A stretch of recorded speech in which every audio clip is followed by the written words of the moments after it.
Hi guys, welcome back to my channel. So today's video is the part 2 of the last video that I made, and this is following on from the painting. And here I am painting the walls, and this was a little hard because the yellow was not really blending in and the canvas was not absorbing the color, which rarely happens because canvases are really good at absorbing color and it actually works pretty well. But I think this specific acrylic color just did not work well, and I had to add so much yellow to it to make it look really good and to make the strokes not show up.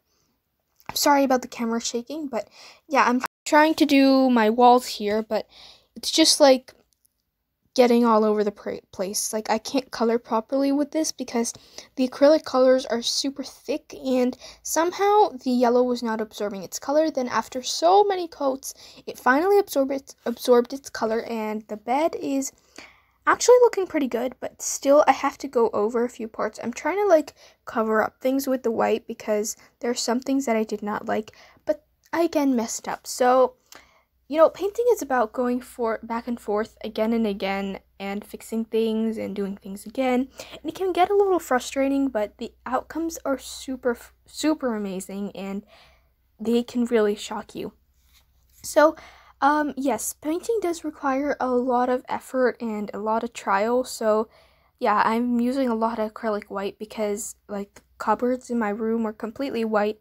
And this is a painting of my room in 1-point perspective. And like, even though your room might be completely different regardless of the colors, the size of your bed and your cupboards, the 1-point perspective room will still apply. So as you can see, the white has smudged all over the yellow and the gray that I've done, and also the desk that I've painted. So now I'm going over everything again, trying to do the finishing touches. And like I said before, the color yellow is really not sticking on. So I'm just trying to finish it up and trying to go over it. I'm really sorry for the camera shaking. And now I'm just drawing in my cupboards. And it's really important to highlight things. And one more thing I have to add is definitely my window, and I'm just finishing up my walls right now, but I'm gonna move on to my window because I have a window with like really nice view, and I'm not doing exactly the view because that view would be too complicated to do. So instead I'm trying to go for like a forest look, even though I don't have a forest in my room. In my garden, it still kind of represents the trees and the amount of nature that I have in my garden. So yeah, I'm just going in with a little bit of a light green and a dark green. It creates like a tree look, and we always have to add the tree bark and everything like that.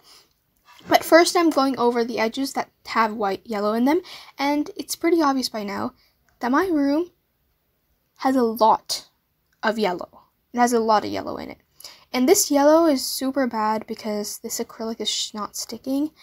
But yeah, I thought this would be a better view because it was just not, the camera was not staying, so I just thought this view would be better.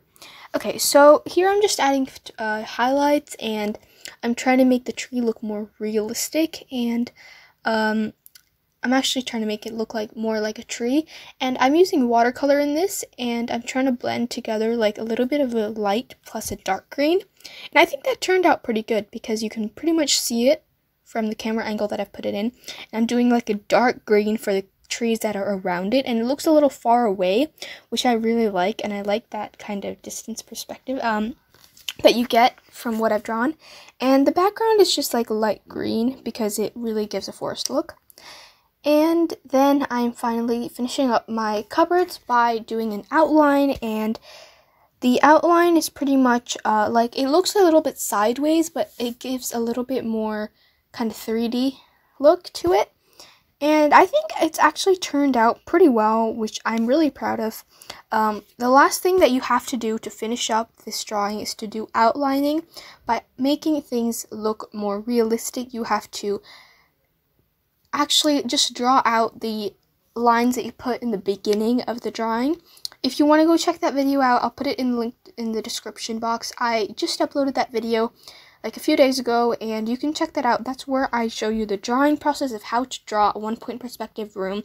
And here we're just doing the same thing. We're just outlining with dark pencil the final look, and I'm pretty happy of it, and to make it look like a photograph, you have to add like sellotape. I'm doing it with black to make it really stand out, but you can do it with whatever color you like. I'm just doing it with black because it makes it look really cool. And that is the final result. I hope you really enjoyed this video, and I'll see you back in another one. Bye!